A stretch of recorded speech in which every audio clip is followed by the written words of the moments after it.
hello. We have released into the wild hundreds of drag queens. RuPaul's Drag Race is not only a cultural phenomenon, but an integral aspect of queer culture that has inspired generations of LGBT people. The franchise has aided drag into becoming mainstream and also serves as a form of education in today's political climate to show real and authentic queer lives and stories. As part of a mini-series on my channel, I wanted to explore the entire history of RuPaul's Drag Race, and of course, that starts with Mother. If you were to stop a random person in the street and ask if they've ever heard of a drag queen, even those unfamiliar with drag would probably answer Mr. RuPaul Charles. RuPaul is a household name, a TV show host, an activist, an author, a trailblazer, and a fracker. No, not that. Oh. But to truly understand the coffee enema addict herself, the good, the bad, and the ugly, and that's just her hairlines, we need to go back to the very start. RuPaul Andre Charles was born to Ernestine Toni Fontette and Irving Charles in San Diego, California on November 17th, 1960. RuPaul also has 3 sisters, Renetta, Renee, and Rosie. Ernestine was married to Irving Charles from 1958 to 1967. After their subsequent divorce, Ernestine became a recluse and, in Ru's words, sat about the house for 2 years. His older sisters stepped up and took over running the family home as Ernestine suffered majorly with depression. It wasn't until 1970 that Ernestine had a job with Planned Parenthood and ultimately became a counsellor. This refueled her lust for life. In 2020, this was a charity that RuPaul raised $100,000 for on The Price is Right. The charity really bonded Ru and his mother and gave them something both to be proud of Ernestine for. At the time of divorce, young Ru was just 7 years old. One memory RuPaul has of his mother was his mum threatening to set fire to Irving Charles's car after finding out that he had had an affair. Messy Irving Charles. RuPaul later coins this event as to the reason why he became sober. In Ru's words, "It was a pivotal moment for me, and I didn't know why until I became sober. I realised in sobriety that I had separated. I dissociated from myself at that moment and didn't really rejoin my consciousness until I got sober." Sadly, these memories fill Ru's early years and childhood the most. Irving Charles left the family home whilst Ru desperately tried to show his mother the joy of life and that life can still go on. Opposingly, despite still seeing each other after the breakup, Ru and his father really struggled to connect with each other.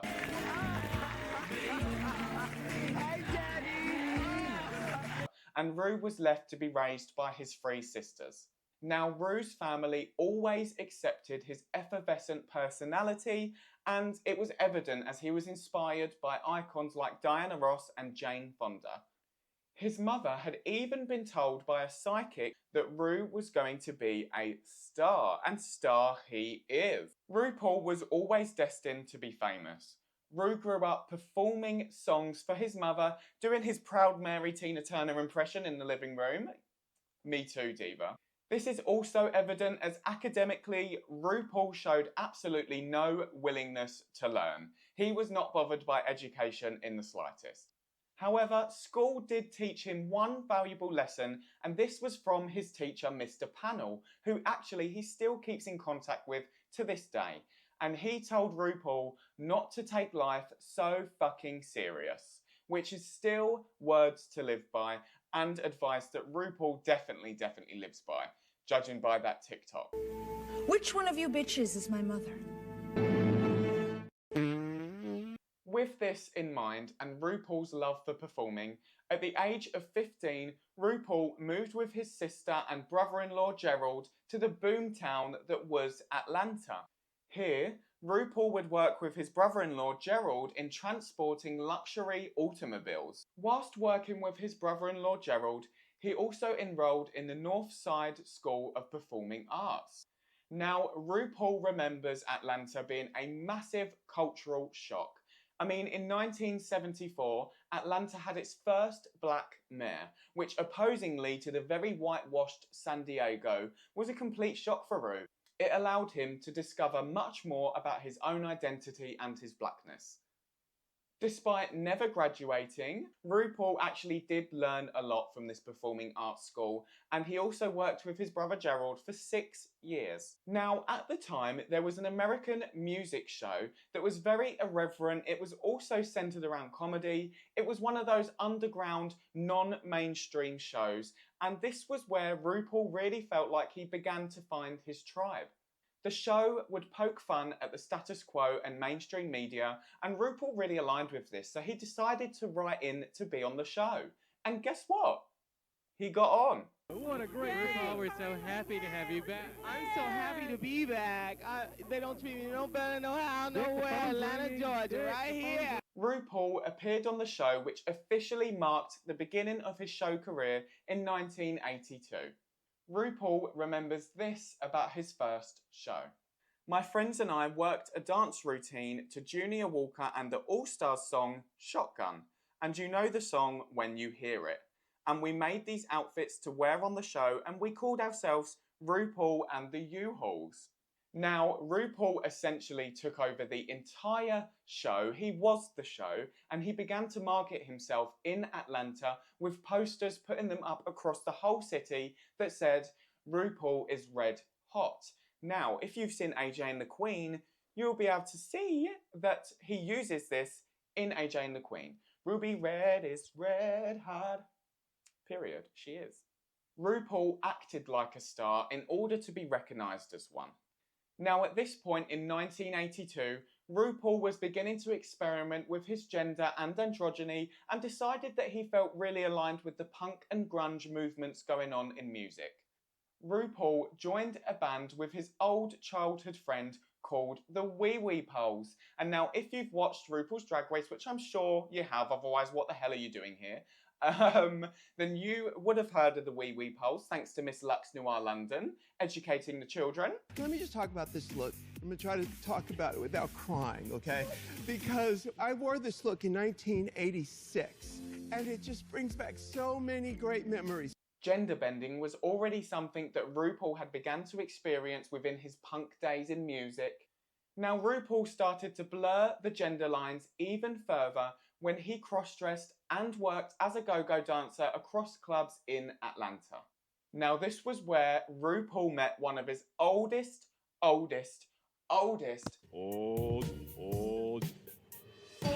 friends, Lady Bunny. Lady Bunny and RuPaul worked together as go-go dancers for a band called Now Explosion alongside friend Larry T. With her reputation building more and more in Atlanta, drag really was a passion for RuPaul and ultimately led to her leaving Atlanta. RuPaul and Lady Bunny both decided to move in together in New York. The 80s was when RuPaul really propelled his drag career. He began working in bars like Limelight, and after one drunken night at the Pyramid Club, RuPaul, Lady Bunny, and the other queens that were working there decided to go outside and give the performance of a lifetime, otherwise now known as the iconic drag festival, Wigstock. This was an outdoor drag and LGBT festival that happened for over 15 years and garnered thousands and thousands of people watching every year. It was then also that RuPaul had his first big break and was invited by the B-52s to be in the music video for Love Shack,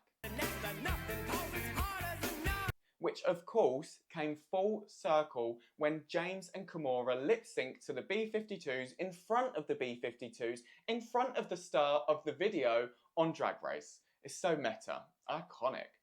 Now, RuPaul really began to run New York City nightlife and was beginning to be invited to parties by club legend and underground diva Suzanne Barsh.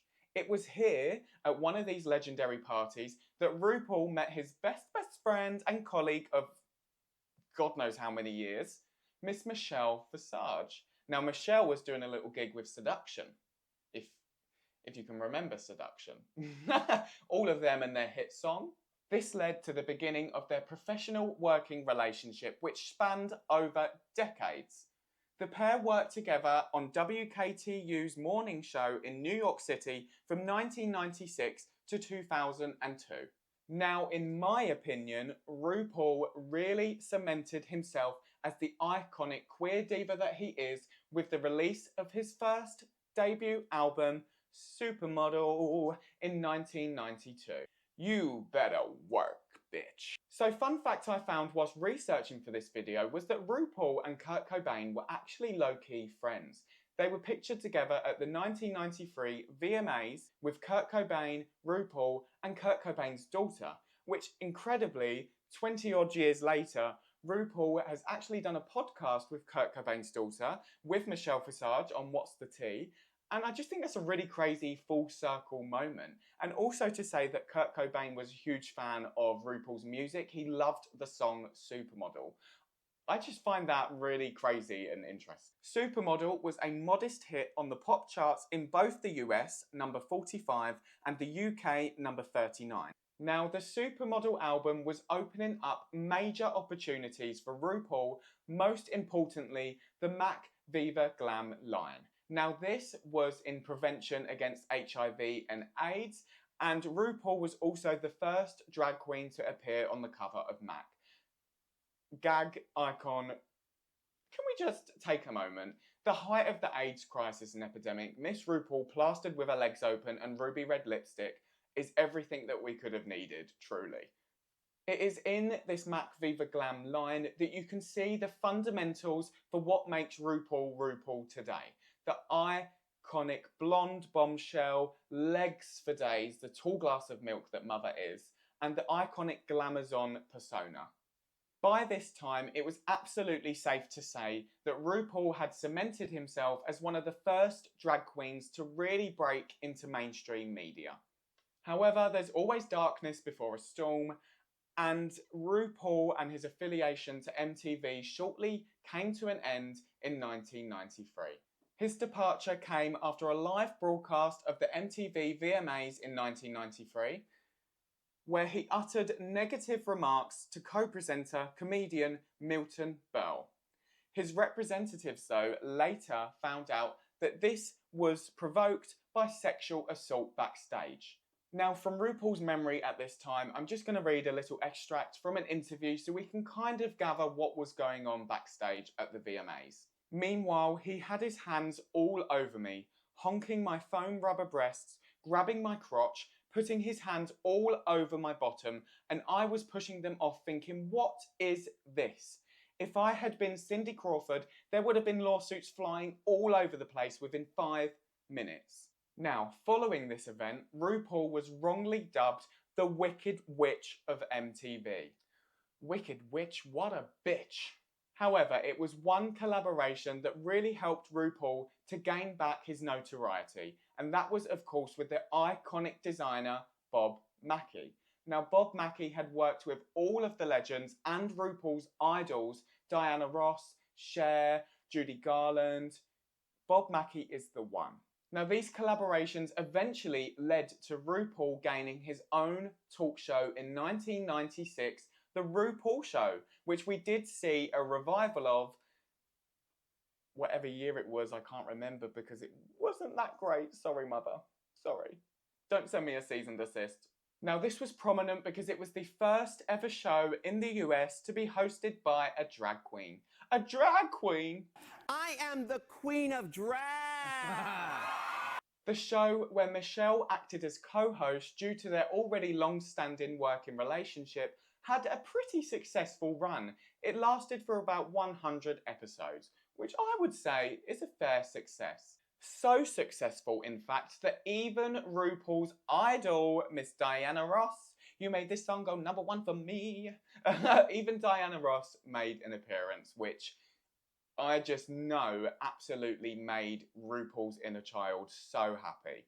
In 1995, RuPaul cameoed in his most successful role to date, in To Wong Foo. He starred alongside Patrick Swayze, John Leguizamo and Wesley Snipes, which is a pretty iconic lineup if you ask me. However, it was another important film in the 1990s that would go on to shape RuPaul and how we see RuPaul's Drag Race today, and that is the legendary documentary Paris is Burning. The film documents the competitive nature of ballroom culture where drag queens from various houses compete for trophies and recognition in different categories like Vogue, reality and fantasy. At this point in time, RuPaul was arguably the most, if not one of the most, famous drag queens in the world. Now, drag was becoming more popularised within mainstream media with the likes of Mrs. Doubtfire, Norbit and White Chicks. People really seemed to enjoy the entertainment value that drag provided. However, people seemed to forget where drag originally came from, the gritty underground nature of drag. Following this, RuPaul really wanted to reconnect with his younger child as he felt like he still had a lot of childhood trauma that was not only prohibiting his stardom but also his own health. RuPaul recounts many different stories of taking drugs like LSD and acid as well as an excessive amount of drinking. I mean, it's very understandable, especially in drag culture, performing in bars all the time, especially back in the 80s. I can imagine that it was riddled with drugs. So I get it, RuPaul. It's probably a very easy trap to fall into, especially when you've had that history of alcoholism and drugs mirrored in your home life. It must have been really, really difficult for Miss Ru. In 1999, RuPaul began his sobriety journey with a combination of therapy, 12-step meetings, and a focus on reparenting himself, including nurturing the child within.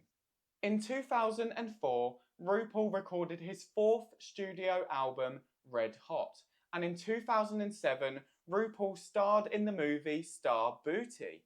However, he was no longer reaching the heights that he did under VH1 or MTV and was receiving much less critical acclaim. Now, at this point, you could argue that RuPaul's career was starting to fizzle out. The press wanted to try and mould RuPaul into this heteronormative version of himself, and that was just not going to do. Now, we know that this is not the end of RuPaul's career, so what next? Considering that the idea of drag was being washed away with heteronormative values, as well as casting only heterosexual actors in gay and drag queen roles in movies, there felt like there was no place for RuPaul anymore. However, RuPaul really wanted to highlight the different cultures and talents that drag queens possessed. The club kids, the singing, the musical theatre, the comedy, all aspects that drag encompasses. It's really crazy because RuPaul's Drag Race was not meant to be the competition show that it is today. World of Wonder, that was founded in 1991, had worked with RuPaul for many years at this point and were desperate for RuPaul to do a TV show, specifically competition show. Now, RuPaul did not like the idea of a competition show. He did not want to judge queens. He just wanted to uplift and celebrate queens, which is probably why a lot of you fags at home still have problems with his judging today in Drag Race, because it isn't his favourite part of the job. RuPaul's Drag Race was initially conceived as a replacement for the reality show Rick and Steve, the happiest gay couple in all the world. But after the first season's success, RuPaul began making other TV show appearances like on Project Runway in order to promote the series. Now, again, RuPaul initially did not like the competitive aspect of Drag Race and wanted it to be something to solely uplift the queer community and other hard-working queens. Now, that is where our story with Mother Ru ends for today. Of course, we all know what comes next. It's fucking RuPaul's Drag Race. On the next episode, I want to dive into the initial release of RuPaul's Drag Race. How was it initially received? What were expectations versus reality like? And just the humble beginnings of the entire show. Now, if you liked this detailed overview of Mother's life and career, then please hit that subscribe button and like the video because it really does help a sister out. I want to try and make this channel into something that's more educational, especially on queer topics and historical figures. But that is it for now, Miss Divas. If you liked it, again, subscribe, give us a thumbs up, go and follow me on all my social medias. Links will be in the motherfucking description. And I will see you on the next video. Bye.